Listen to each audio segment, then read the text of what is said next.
Everybody doing good so far? Yeah. All right. So I just wanted to take a moment to introduce our special guest poet for the evening. Really quickly, I just wanted to mention that most of the students that I have an opportunity to work with in this program are really primarily interested in science and math, and we certainly don't want to limit anybody or put anybody in a box. But more often than not, poetry is not something that they naturally are inclined to do. And it's always amazing to me to see how much talent is in the academy each summer.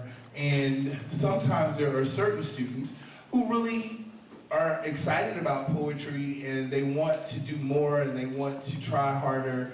And so the person that I'm about to introduce to you was one of those students. She just is an amazing poet, and I'm very glad that you'll have an opportunity to hear from her this evening. Please put your hands together for Uche Agali. Yeah!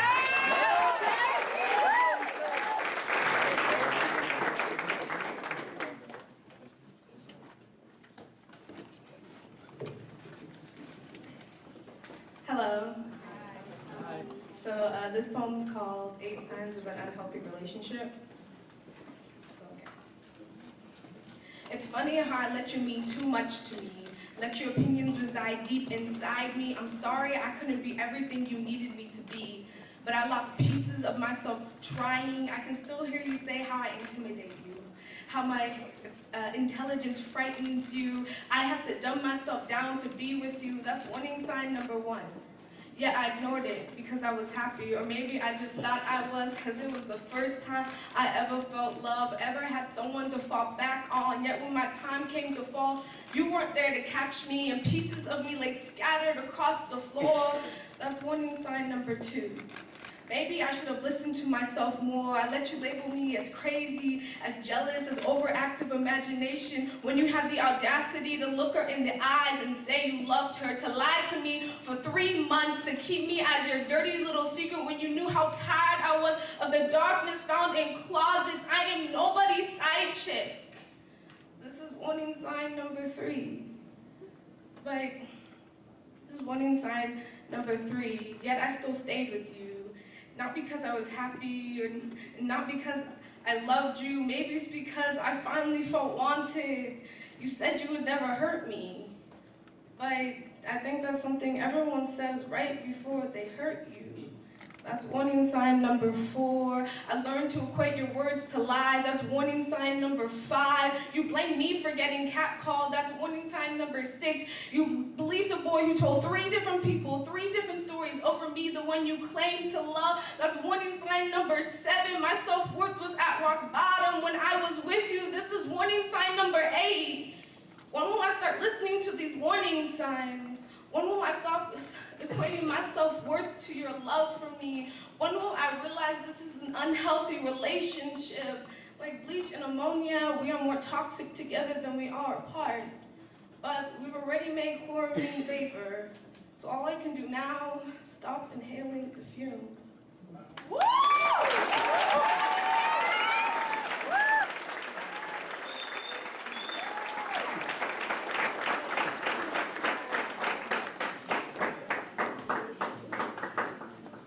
Uche one more time for that.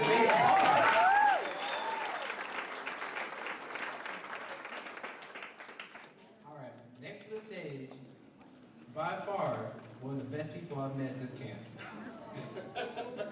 All right, throughout this whole poetry thing, she has been the brains and the rock that kept me solid throughout this entire time. So, let's get it up for my lovely co-host, Ms. Pamela Hodge.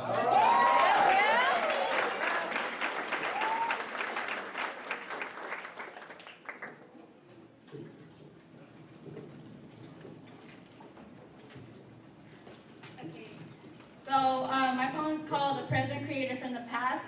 I just made it up. But this one speaks from my parents' perspective of coming to America, and so I'll start. The places we went, communities we left, people we never forgot. Struggles that came our way, we could say a new obstacle has been achieved. New horizons explored without an electronic device to say, you have reached your destination. For all we know, we were just on the move from the war. My steps created a new path. This path is the one my children walk. but they walk in America. America. A place so advanced, we got lost on the way. Exploring Tennessee, no treasures were found. We kept going, reaching Kansas. I found my most prized treasure, family. Childhood in Laos, it could not compare to America, but every grain of rice reached every mouth in the family. We left no food behind, with no complaints about what was brought to the table. Establishing a trade system, my parents would work. In return, they would receive a medium rice bag or meat. With this, it took us far enough to America. There became a different system here. Clueless about the opportunities out there, but regardless, my parents received a job, which provided low pay. My parents worked, and in return, they received money, a paycheck. Every penny they made counts for this living. It traveled far enough to buy cars for each sibling. Money brought food and clothes from head to toe, and so it set a mindset to work hard for the things we want. We finished high school, we tried college. The thought of being in debt flew past our minds, but we were stable individuals to get a job. Thereafter, I created my own family, teaching my kids to never give up on their dreams, that there is competition in this world. Although we never finished school, encouraging them to never stop studying hard, but also setting an example to reach your hands out to those around you struggling.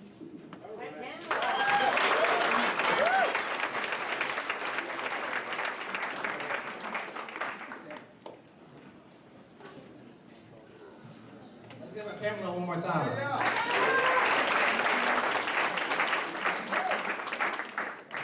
All right, next to the stage is another vocal powerhouse who has really touched all of our hearts with poetry. Up next to the stage is Miss Christina Biggie.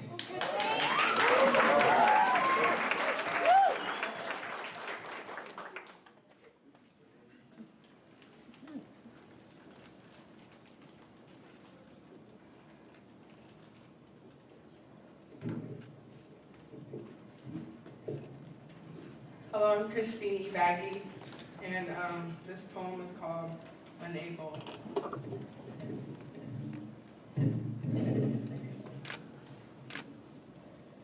I never write poems about my emotions. I've always been the one to put on a smile for me, but never for myself. Forced to find you before I find me, unable to deal with my demons. Throw up your problems, let me hold your hurt back.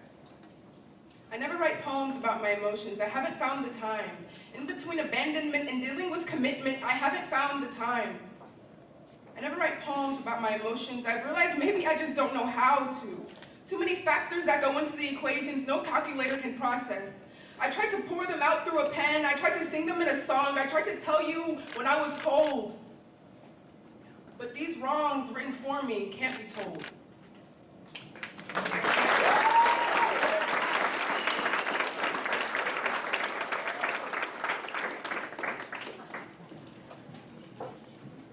So you've already seen him on stage before, so let's give it up for Jarvis Kemper.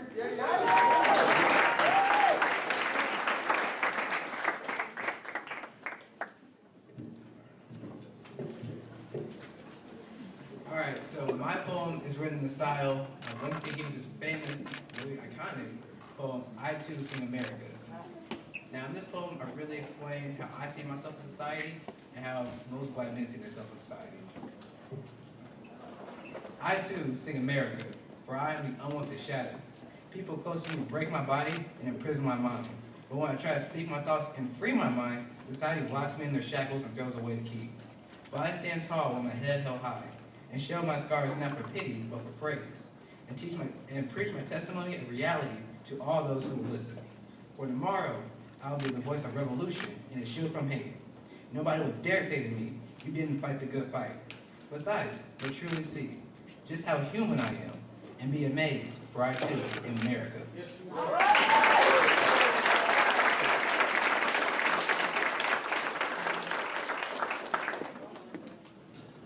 Okay, so let's give a warm welcome to Monique Lee that will be coming up to the stage next.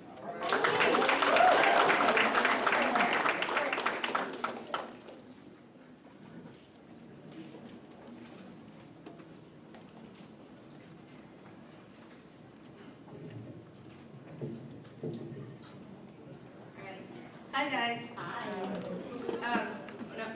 My name is Monique, and I'm presenting this poem called Yin and Yang. What does white represent? I looked for the meaning of the color white like I look for everything else on Google. White represents something positive, it said, purity and intelligence. And then I did the same for black. It said that black usually has a negative connotation, could be associated with death and evil. Doesn't this tell you something? Why is it that white is pure when it's contaminated with all the colors of the rainbow? Who said that white represents goodness and black the opposite? Who said that white was innocent and black was a crime?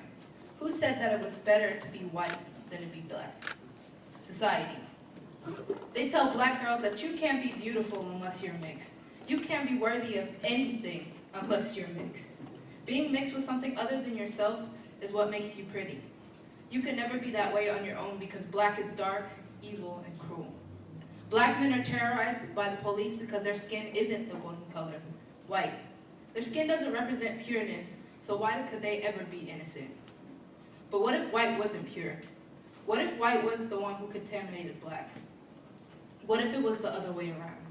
Christopher Columbus was shamed for his actions instead of given a day of celebration. The KKK wasn't allowed to hold rallies of displaying their hatred, and black people finally thought of themselves as the pure king and queens we are. What if white was known to represent darkness and the evil within? Would we be different? Thank you.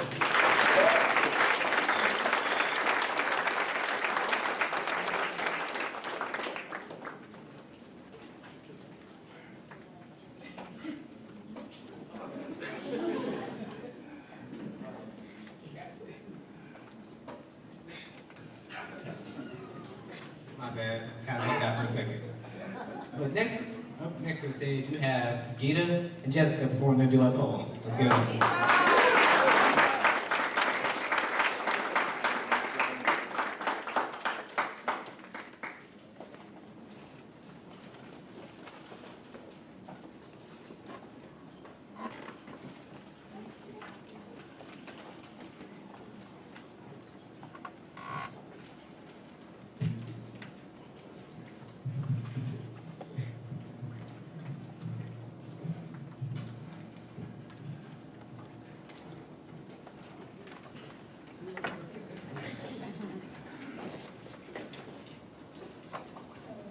Hi, I'm Jessica. I'm Gita.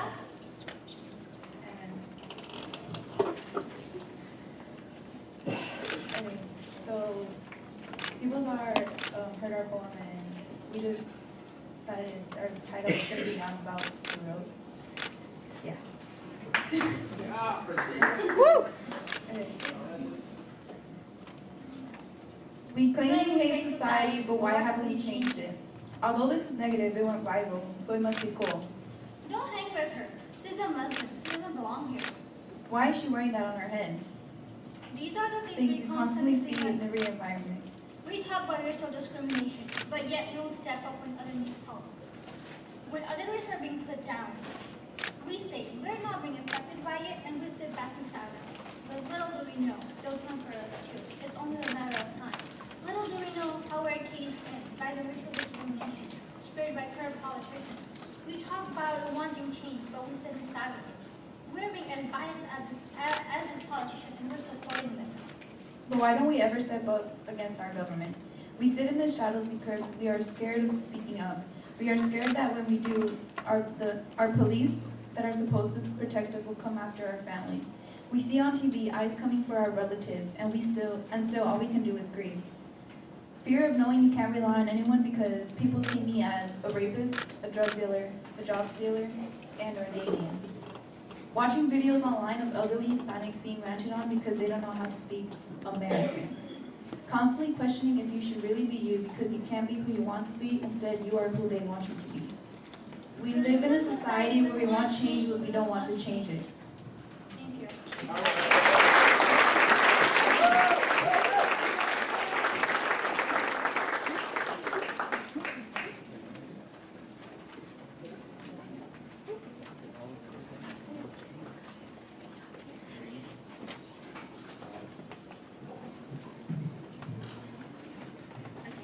The last group poem of the night will be with Monet, Rihanna, and Monique and Alexandria.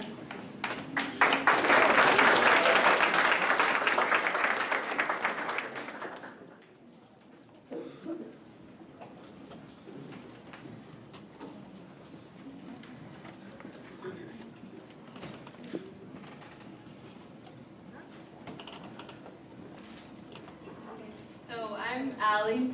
I'm Monet. I'm Bree. And I'm Monique. And our poem name is Enough is Enough. Are we enough?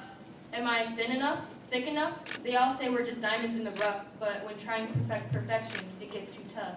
Beauty is pain, and beauty seems to be everything, but only some understand that a new face does come with a warranty. What happens to Mrs. Potato Head when she realizes it's all just a charade, when her face starts to fade because this wasn't homemade? She has to pick up the pieces every day, feels the need to keep adding and changing, and it never goes away. I'm never satisfied, too light, too dark, too small, too tall, stores claiming one size fits all.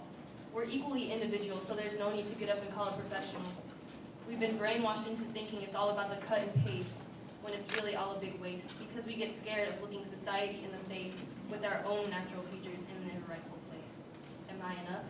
Am I too soft to be strong? Being female is the same as before, but people claim that to be wrong. Throughout history, not much has changed. Women are still treated like a lower class in government, work area, and the way they dress, showing off their butts because they don't have the cuts. Why do women feel obligated to dress a certain way that doesn't benefit themselves, all dressed in the same and putting their individuality on a shelf, thinking they need a significant other to be happy? Then they get heartbroken and things turn out badly. But the truth is, women don't need much, just people in their life that they can trust. Constantly changing themselves, trying to please others, repeatedly not showing their true colors, afraid of being judged, so we put up a wall, never escaping that long, endless hall. Women could be exercising their rights, reaching abnormal heights, but instead they rely on their looks to get through life without any strife. Am I enough? Am I too white to be black? Why does my complexion or the way I act have to reflect who I am? My skin may not be the color I wish it to be, but I see darker, complected people and seek to find myself in them. I was that little girl, that little mixed girl who always wanted to modify herself. I started to prioritize how I looked to others just to feel like I was truly black. And my hair, my endless kinks and curls, the hair I was given from my black father and my white mother. It's my personal jungle, mangled with oils and creams, just so it springs back to life every day. I know what it's like to get perms that turn and fry your hair and burn your scalp, but I can't help but feel like I'm not here, like I'm not the one people want. You cannot tell me that I do not face the same discrimination as all my brothers and sisters, because in the making of me, I did not have a choice. My voice does not even reach the height of this problem. You have light girls wanting to be a darker bliss, but all I can say is this: the painful truth, the root of this situation lacks common sense, but I must ask you again, am I too white to be considered black? Am I enough? Am I your version of enough? I live in a world where social media is supposed to bring us together, but it divides us even more. Facebook, Instagram, Snapchat, we all have them. We adore them. We adore something that's psychological, an idea, but yet we tweet, snap, post, and wait for the likes, like our whole lives revolve around it. The media is what we live for. The attention, the 15 minutes of fame is digging my grave. White girls do it better, is what I hear, or Latinas do it better, or Asian girls do it better. Everyone does it better than someone that looks like me. So I ponder why nobody can seem to see how beautiful I am.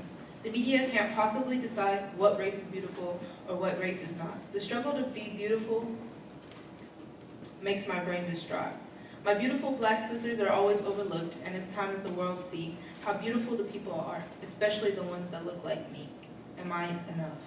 We are different and uniquely sized. We are enough to be strong and independent. We are different cultures and ethnicities. We are beautiful in our own way. We are enough.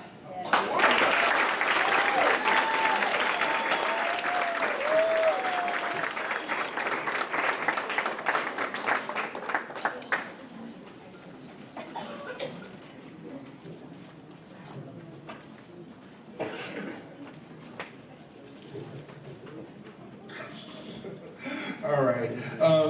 Travis, thank you. I'm sorry, Jarvis, thank you so much. I wanted to take a quick second. We had a poetry contest that was going on this summer We studied the work of Gwendolyn Brooks. For those of you who may not know, Gwendolyn Brooks was born in Topeka in 1917, so this is the Gwen Centennial, and there are poetry celebrations going on all over the country to honor her legacy and her contribution. She was the first Black person to receive a Pulitzer Prize, which is the highest level of accomplishment you can achieve as a poet. She was also, before the end of her career, the Poet Laureate, which is nominated by Congress, the Poet Laureate of the United States. So she was an incredible poet. And one of her most famous poems was this really short poem that she wrote after she saw 7 young men hanging out in a pool hall on the south side of Chicago. And it's called We Real Cool.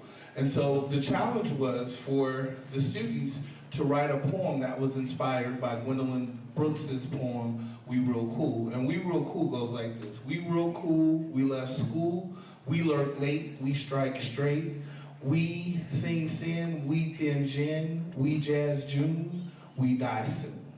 All right? So it's a very small poem, but there's this huge story that the poem tells. And so it's deceptively simple.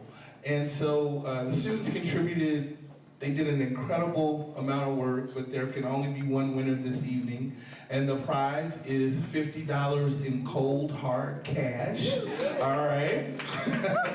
And our winner is Francis Franco. And if I could get Francis to come to the stage real quick. Where is he?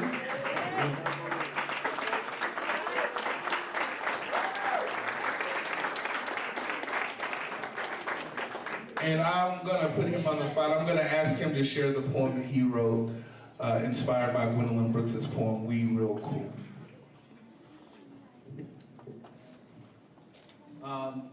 My poem is called We Real Fresh, and the epigraph is, the local boys, 3 in the Pontiac. We real fresh, we cry flush, we headstrong, we ride long, we see blue, we trap true, we speak death, our last breath. All right.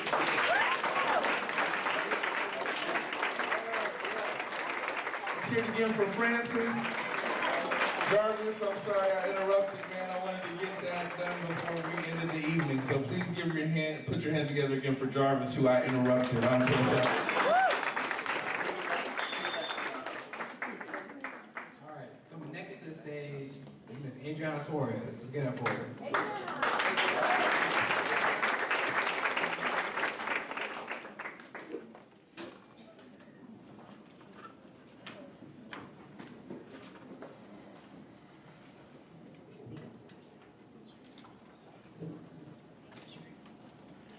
Okay, my poem is called Sudoku. Assumed origins are often faulty. A Japanese name, but American made. Su number, doku single, single numbers only. My Sudoku puzzle book is empty. I'm searching for the numbers to fill the cells, afraid of making a mistake, for the ink is creating an entirely new page.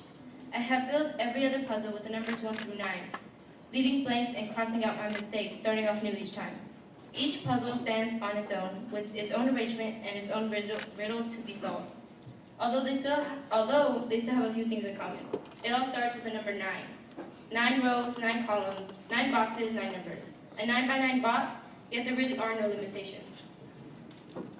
So when it doesn't go right the first time, I take a break, letting the blood flow back to my brain to start again more logically. This time I will not use black ink, but pencils instead, so that I can erase my errors as many times as I want without leaving a trace. I start by filling in what I know and filling in what is easiest. Soon I find myself listing out every possibility, never letting an answer slip by. Attempting every single approach, matching, mystery solving, cross-hatching, and penciling in. One number at a time makes the others become clearer. Every correctly placed digit counts. Even when a 9 may seem greater than a 7, they all have equal value in this game. Once you get started, numbers are flying by, filling row after row, column after column. Next thing you know, you're one puzzle closer, one puzzle wiser, and with each new puzzle is an opportunity to get all the numbers in the right place.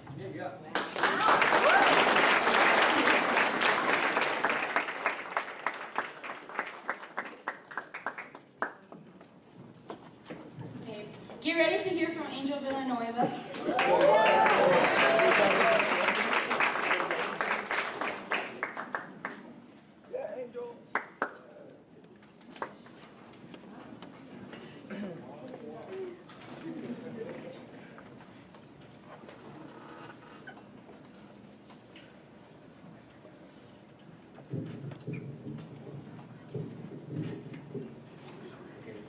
So the title of my poem is Mr. Happy, and it's based on Richard Cory by Edward Arlington Robinson. There once was a man known as Mr. Happy. He always dressed really snappy. He was really rich and never let his friends in a ditch. He lived alone in a big mansion and was always known for his expansion. Every week he rode around in a new car, while the people saw him, called him a star. He was admired by all, especially when he stopped to grow. But there was a twist to it, something that he would never admit. At night, he would be in his big bed, thinking about how he was misread. In reality, he was dead inside because his bride had died. Then his family was torn apart, feeling like a knife in his heart. He tried to fill this empty hole inside of him with money, but instead ended up becoming grim. In reality, his happiness was all an act, trying to keep his mentality intact. If he couldn't be with his only love, he thought it might be a sign to go above. He wrote his will and drank all night, thinking about what he was about to do was right. He was never the Mr. Happy everyone wanted him to be. From all his being, he just wanted to be free. So he put the gun against his head, and next thing you know, Mr. Happy was dead.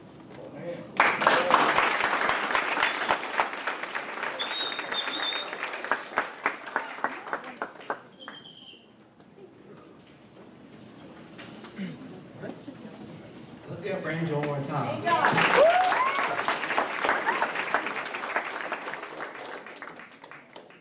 All right, last but surely not least, a good friend of mine here. Really, how do you put this? At this camp, he's possibly my closest friend here. Like, he was my roommate at Avila. We had some good times, but by far, he's one of the funniest guys I've ever met. So, right now, let's give it up for James Walker.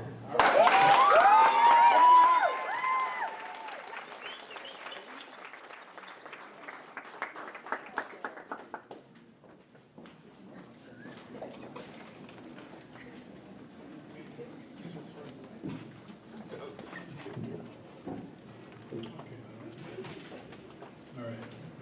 So the name of my poem is Nothing. See nothing, hear nothing, do nothing. We sit around watching so many suffer every day. The homeless man sleeping on the pavement, the neighborhood kid getting jumped. Ideas crawl into our heads to stop this, but nothing's ever done. All we say is, oh, what a shame. When these issues show up, we ignore them, saying, well, that won't happen to me, right? We can't relate, so why do anything?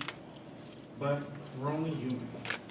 So in the end, we see nothing, hear nothing, do nothing.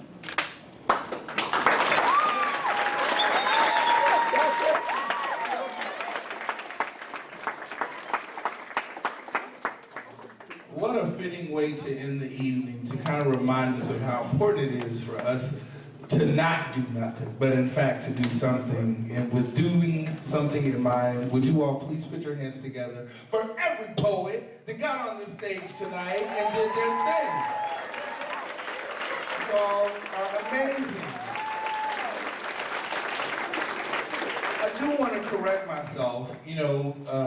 This program is obviously primarily geared toward science and math, and I always talk to the students about how much I struggled with science and math, but I had to persevere. And I had mentioned that I oftentimes run into students where, poetry is not necessarily their thing, but every year I'm amazed at how very talented these young people are. We studied Edward Arlington Robinson, we studied Gwendolyn Brooks, we studied Langston Hughes, we even studied Kanye West. We had a great conversation about his presence in pop culture. But having said all of that, this was an amazing summer. I do have a lot of opportunity to work with various youth advocacy programs in Kansas City, and the culture in Summer Residential Academy, Saturday Academy, is top-notch. It is always mind-blowing to see how very talented you all are. And I'm not just saying that, I mean that very sincerely. So having said that, once again, I want to thank Ms. Marsha Pomeroy for making it all possible.